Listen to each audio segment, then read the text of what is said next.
a nossa primeira receita de hoje vai ser um pão integral. Nosso pão integral, ele vai ser feito com flocos de centeio. Nós vamos utilizar então a água. Primeiro nós vamos colocar o líquido aqui, são 700 ml de água. Sempre a gente coloca água morna, que aí a gente vai estar facilitando o crescimento do nosso fermento. Então a gente vai colocar a água, vamos colocar primeiro os líquidos, o azeite ou óleo, também fica bom fazer com azeite.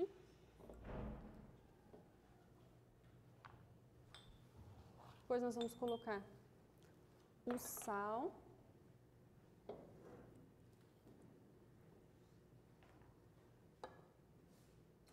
o açúcar mascavo, né, que ele é mais saudável, tem vitaminas e minerais, muito melhor que o nosso açúcar refinado. Vamos colocar o fermento. Esse fermento aqui é um fermento biológico, só que ele é seco. Então ele é mais fácil de ter em casa, ele é mais fácil de ser armazenado e ele tem uma durabilidade maior. Vamos colocar também a linhaça. Pode ser triturada ou pode ser inteira, no caso nós estamos usando a linhaça inteira. O gérmen de trigo, que também é bem saboroso. Aqui nós temos a farinha de trigo integral e o flocos de centeio. Então nós vamos dar uma misturada.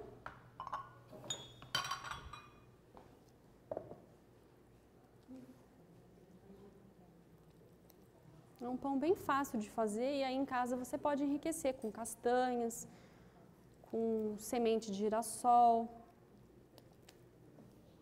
Você pode rechear ele também com alguma folha amarga, se você gostar, com tomate seco, escarola. Fica também muito gostoso. Então depois que a gente mistura muito bem, nós vamos acrescentando aos poucos a farinha de trigo.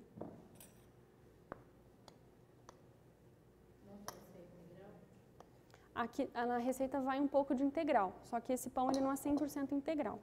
Então ele vai propiciar um pão mais macio, mas ele tem bastante grãos, é um pão bem rico.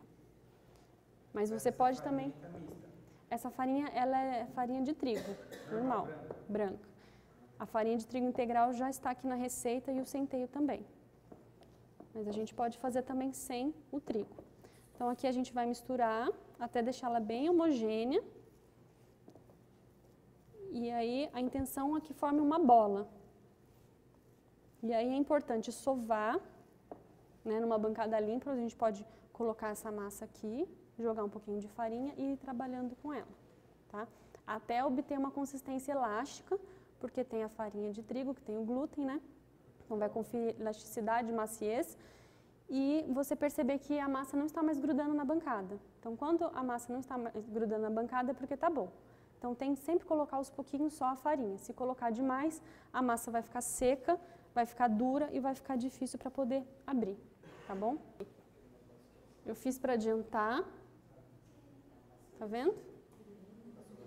E aí nós vamos colocar aqui para poder começar a assar. Aí ele não está assado? Não, não está assado. Então a gente deixa fermentar, né? Vai crescer, vai ficar bonito. Esse aí é igualzinho esse que você começou a fazer. Exatamente.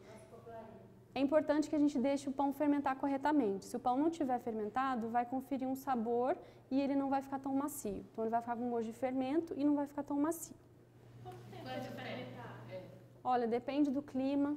Depende da umidade do lugar, mas é em volta mais ou menos pelo menos uns 40 minutos. Tem que dobrar o volume, dobra até mais, fica bem grandão. A dica seria colocar sempre o pão, manter ele coberto com algum plástico, algum filme, algum plástico, ou então colocar sobre o pão um pouquinho de azeite ou óleo. Para quê? Para que o pão ele não perca a umidade. Então se ele perder a umidade para o ambiente, ele vai ficar seco, vão formar aquelas casquinhas, né? Então o pão não vai ficar bonito, não vai ficar homogêneo, tá?